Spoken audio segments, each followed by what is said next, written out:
অবশেষে ব্যাংক থেকে আমি তুলে ফেললাম আমার টাকাগুলো। এই টাকাগুলোর জন্য কতই না পরিশ্রম করেছি। বাদাম এগুলো হচ্ছে আমার প্রিয় খাবার। আজকের ভিডিওটি অন্যরকম হতে যাচ্ছে বন্ধুরা।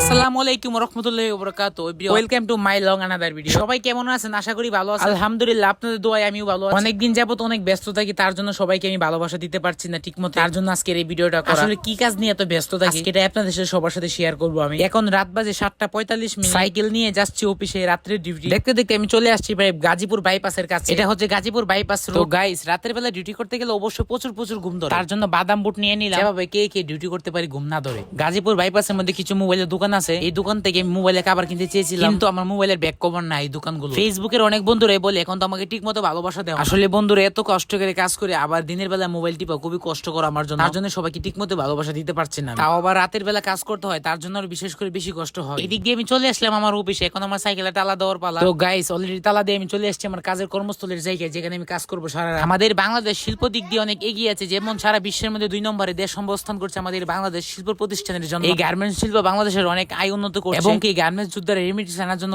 অনেক বড় অবদান পালন করছে। বাংলাদেশ শিল্প প্রতিষ্ঠান জেনে থাকবেন 84% রেমিটেন্স আনে বাহির থেকে বাংলাদেশ শিল্প প্রতিষ্ঠানের লোক। দেন গাইস, এখন আমাদের খাওয়ার পালা। রাত প্রায় 1:30 বাজে, এখন আমাদের খেতে হবে। এদিক দিয়ে খাওয়া দাওয়া শেষ করে অলরেডি রেস্টে নিতেছিলাম। তারপর আবার কাজ শুরু হয়ে গেল। এখন কাজ করতে হবে, সারা রাত কাজ করে আবার সকালে বাসায় যেতে হবে। এভাবেই সারা রাত কাজ করতে হয় একের পর এক। আলহামদুলিল্লাহ, এদিক দিয়ে রাত গিয়ে সকাল চলে আসছে। সকালে স্নিগ্ধ বাতাস শরীরকে ঠান্ডা করে দিল। তারপর অফিস থেকে বাইরে হয়ে বাসায় না গিয়ে চলে আসলাম এটিএম। ফাইনালি এটিএম বুথে টাকাগুলো তুলে ফেলাম। এত কষ্ট টাকাগুলো দেখেন কত সুন্দর লাগছে। সত্যি কথা বলতে এত কষ্ট টাকাগুলো তো মজাই লাগবে, তাই না? তো গাইস, এগুলো কিন্তু আমার ফেসবুক থেকে টাকা না, এগুলো আমার মাসিক বেতন টাকা। এদিক দিয়ে সকাল হয়ে গেছে অনেক, প্রায় 8টা 8:30 বেজে গেছে। এখন বাসায় যেয়ে ঘুমাতে হবে। দেন সাইকেল ফেরে এত সুন্দর একটা রুট দিয়ে আসতেছিলাম, গাজীপুর বাইপাস মহাসড়ক। গাজীপুর বাইপাস এলাকার রুটটা এত সুন্দর একটা রুট, না আসলে বুঝতে পারবেন না, আপনারা আসবেন অবশ্যই। আর এখন গিয়ে সারাদিন ঘুমাবো বাসায়। আজকের ভিডিওটি এ পর্যন্তই। ভালো লাগলে লাইক কমেন্ট শেয়ার করে দিবেন। শেয়ার না করলে কপালে বউ নাই।